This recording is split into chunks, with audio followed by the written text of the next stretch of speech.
1911. Here it is. Colt 1911. It is a nice looking blaster. It's yeah, pretty realistic. It's got a battery in it. Oh, it's one of these. Righto. Yeah, so it's similar to the SKD Glock in that it has the battery internally, and looks like you have like a little, yeah, in there. There you go. So you plug a little plug in the bottom there. There's no on-off switch that I can see, so hopefully the problems that the Glock has, the SKD Glock has with the battery draining if you leave it on, is just not a problem with this one. Let's have a look at the furniture. Oh yeah, so it's got some, it's got a button there in here, a slide catch. Now these appear to do things, although not really, because I mean this slide catch obviously doesn't catch the slide. Can't even go far enough to pop into the little notch it's designed to go into. But I imagine that these are just reminiscent of the actual 1911 pistol. This, I believe, is a safety, so that when you hold on to it, you have to have your hand gripped around it so that you can pull the trigger. Now, not such a thing on the gel blaster version. It's just a thing to make it a little bit realistic, I guess. A bit reminiscent of the actual 1911, which is nice. Another thing that I've noticed with this pistol, there's no orange on it anywhere, which is interesting. Just means that it makes it just a little bit more difficult to squeeze through customs and that sort of thing, because when they see something like this, they think it's a real gun, and then they take it away from you. But let's move on. So it's electric, full auto when you pull the trigger. There's no semi. Oh wow, that's interesting.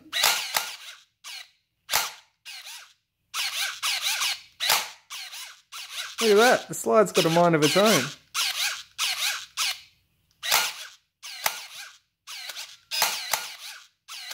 Goes backwards, forwards, all over the shop.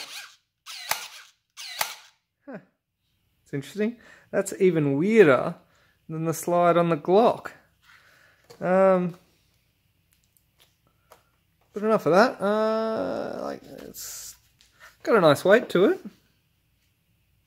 Let's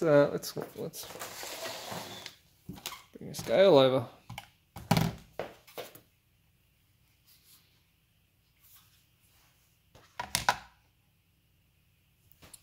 So it's 231 grams. So it's not the heaviest blaster, but it's a nice weight. Now, before we can go to the range, let's have a look at these bits that it comes with. So these are a couple of little bits for the magazine. So this is a funnel so that you can fill the magazine, and this one's a cap so that if you've got a spare mag in your pocket, the balls don't all fall out. That's cool.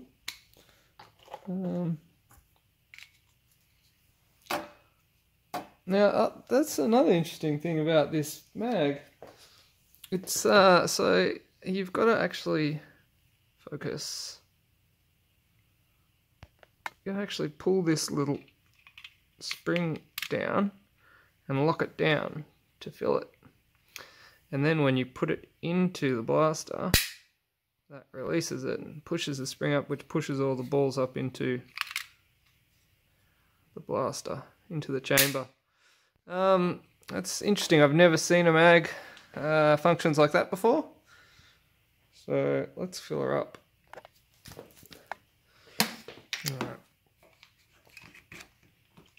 Huh, incidentally, these little juice bottles from Happy Meals make really good filler bottles.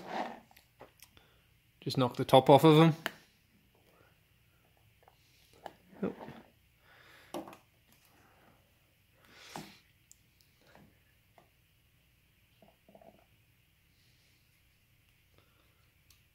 Alright, I think that's full.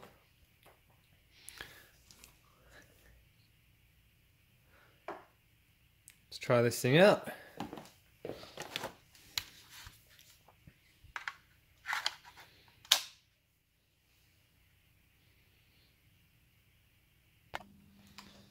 Alright, here we are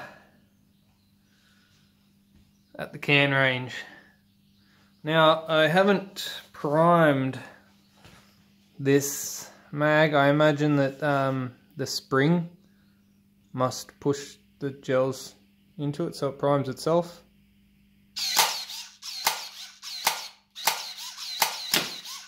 Oh, there you go, there goes one.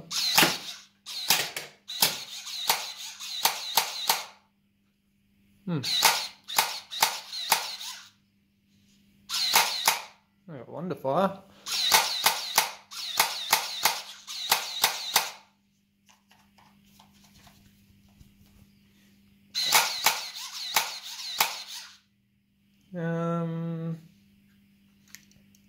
Okay, have I done something wrong with that?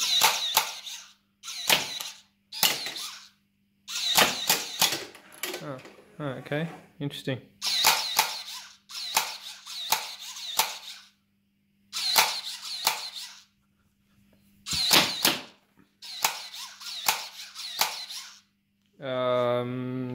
Okay. Random fire.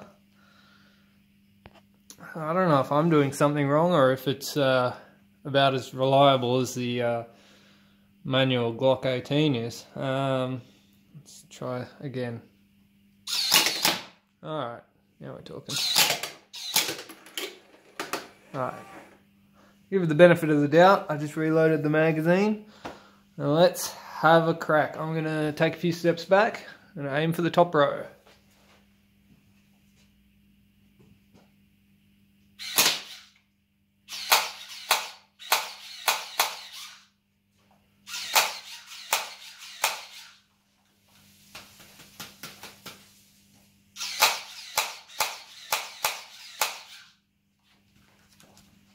What is it with these blasters?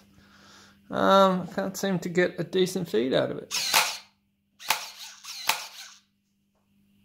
You hold it upside down, get one out.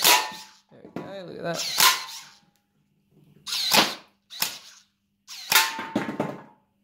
Oh, now we're getting something. Alright, maybe I'll step back a bit.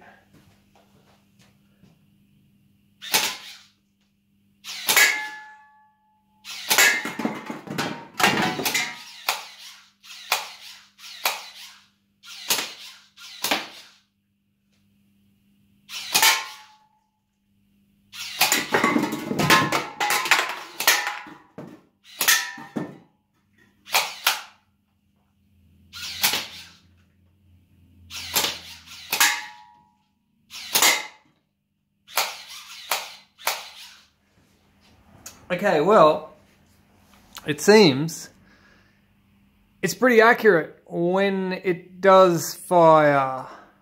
But when it doesn't, I don't know. It's I don't know, it seems like it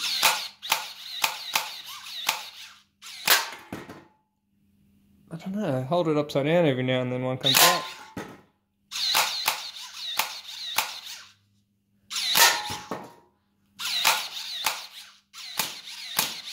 Is that a feed problem with the mag, or?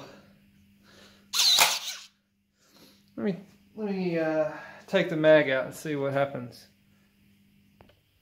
I'll take the mag out over this box so we can see how many gels are coming out. Alright, so looks like only one fell out of that. There was a few in the mag. Maybe the mag was empty. I'll fill it up and we'll go for round 2. Alright, reset. Round 2.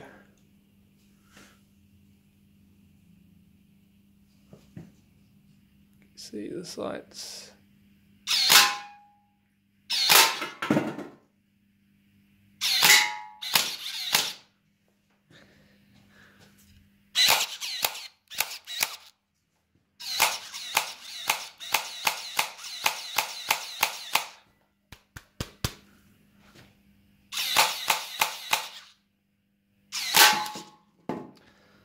Interesting.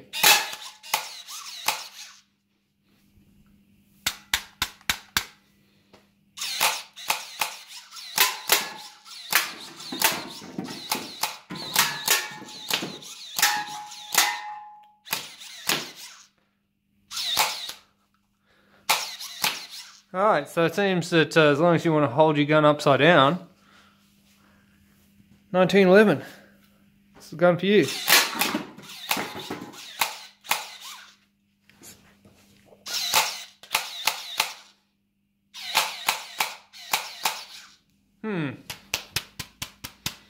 Not super reliable.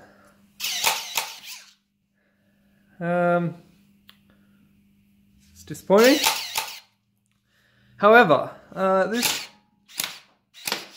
Now it's shooting. God, I don't know what's going on with this pistol. Interesting thing, this does take 6mm gels. Now, for a 6mm gel, they seem to be packing a fair punch, like when it actually decides it wants to fire.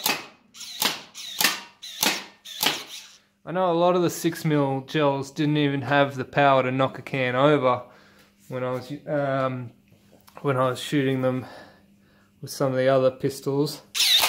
Let's shoot 6mm.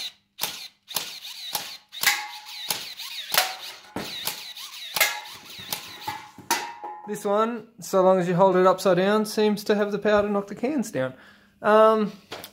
And just because we can, let's get the chrono out. So I got the chrono, the 1911. Hopefully we can get some rounds through it. Oh, that worked. 143. That's, man, that's a decent. No wonder it's knocking over cans with a 6mm. Now I just got to get another round to come out. How is this so difficult? How, like, everyone else seems to be able to manufacture a pistol that feeds the mag. Am I just getting all the dud ones? What's going on? I can't seem to find mag feeding pistols that actually work. What is the deal? This actually reminds me of a video I was watching on YouTube. I can't remember the name of the guy, but he's a Vietnamese American guy who's talking about how to clear malfunctions from 1911, and he ends up just throwing the 1911 at the enemy and then pulling out his Glock, and that's how you clear the malfunction. Seems true in the gel blaster world too. So you throw away your 1911 and you get your Glock. No problems. Oh well. 143 is a decent muzzle velocity from a 6mm gel ball. If I could get the thing to fire properly, it'd probably be quite a cool little pistol. Unfortunately, it's another one of these situations where it's all show no go. Sorry, 1911 fans. What can I say? This is not the blaster that I hoped it would be.